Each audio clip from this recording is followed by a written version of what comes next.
Another month means another monthly report for Star Citizen and Squadron 42. Today, I'd like to take a few minutes to show you 10 things I spotted in the monthly report for Star Citizen that got my tomato seeds going. I hope you find something interesting on this list, and I appreciate you dropping in for this tomato talk.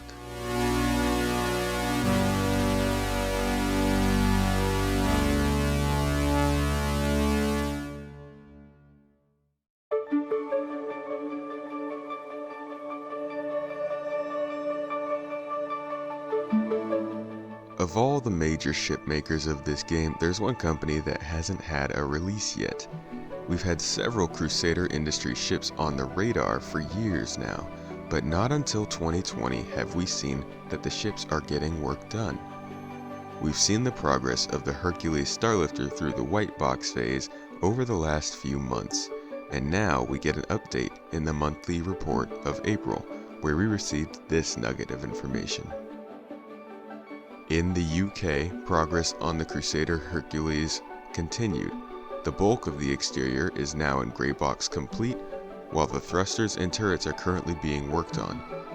Inside, the bridge is gray box complete, and the rest of the upper deck, including the hab area, is making great progress. The interior doors are complete, and the large hold is starting to take shape. This update continues by saying, in the US, the team kicked off the Crusader Mercury Star Runner, working through the cockpit gray box and cargo holds. Progress was made on the wings and turret exteriors too. For quite a while now, players have had to ham-fist the beacon functionality in order to trade credits, a method even championed by Star Citizen devs. It's not reliable and it's not intuitive.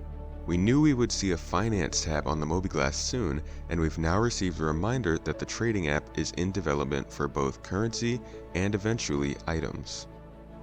They also began work on a new player trading app for mobiGlas. The first phase focuses on the ability to send currency between players, with later revisions extending to physical inventory items.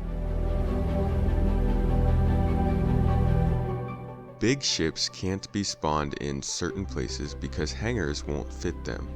We need docking colors and we need docking functionality in-game for that. The hull series of ships also needs docking functionality to work correctly. Here's an update on that work that this function saw in April. Progress on docking was also made, with the team figuring out how to connect ships while the physics engine reacts appropriately.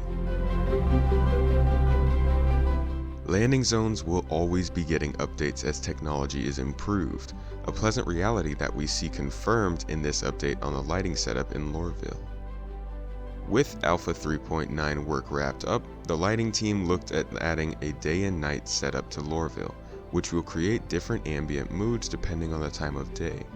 They also replaced some cube maps with the new runtime probes tech to help the lighting feel more grounded during the day and prevent areas from appearing too glowy or dark. Several team members looked into adding the same features to the exteriors of surface outposts and underground facility locations. We might not be receiving the refining game loop anytime soon, but it sounds like you'll have more to do with your mined materials than just selling them.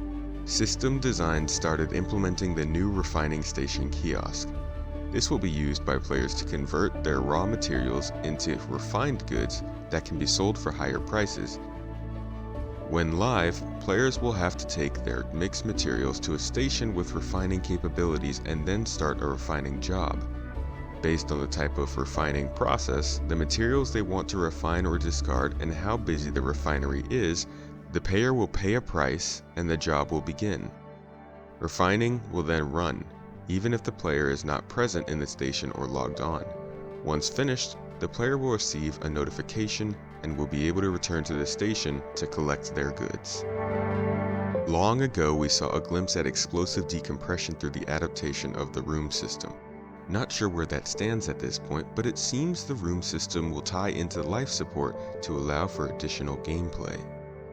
A new life support item is in development that allows ships to repressurize after their internal atmospheres have been vented. It will also work in stations, outposts, and other room-based structures with airlocks. We got some great updates on UI this month. First, we may soon see the return of the old 3D landing assist system through the use of building blocks. We've seen some 3D UI stuff in the past, but this is a nice update. Throughout the first quarter of 2020, the core UI team progressed with adding 3D support to the building blocks UI tool. It goes on to read, currently, many of the UI team are working closely with other teams. Alongside the vehicle team, they worked on improvements to the targeting, missile lock, and landing UI. For the actor team, UI supported the creation of the new inventory system. The new inventory system is actually already in game, and it's decent for a first go, but I expect to see it more polished by the launch of Squadron 42 in the next couple of years.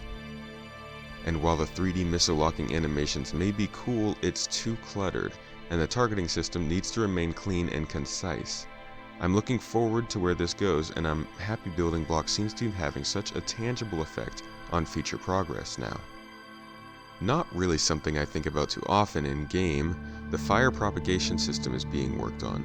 This could actually be very interesting, especially if we see fire suppression systems introduced as well.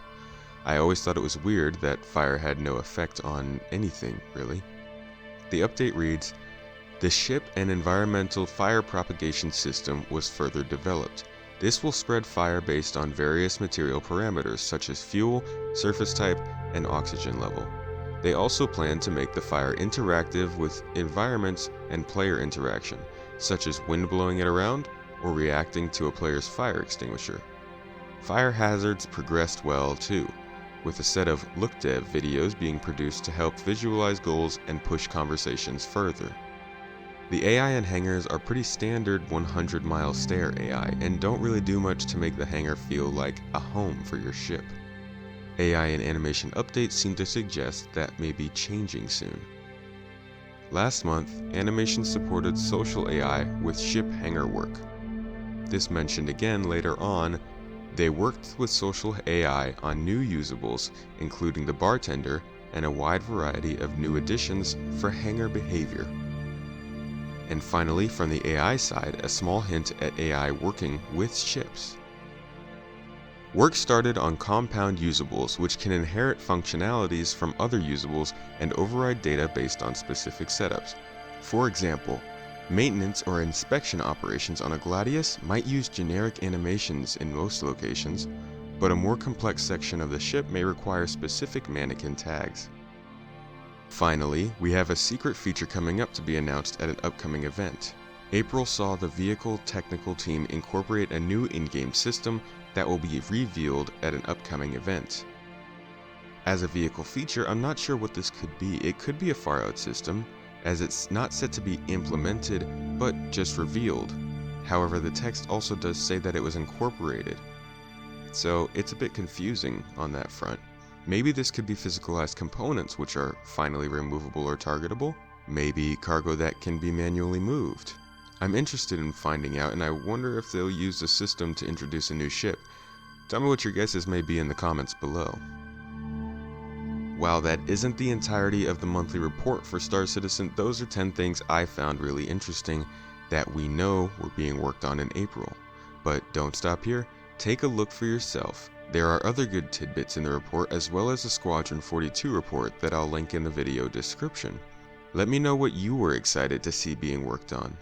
Thanks for checking out this video, and consider keeping up with the tomato for other Star Citizen news and video.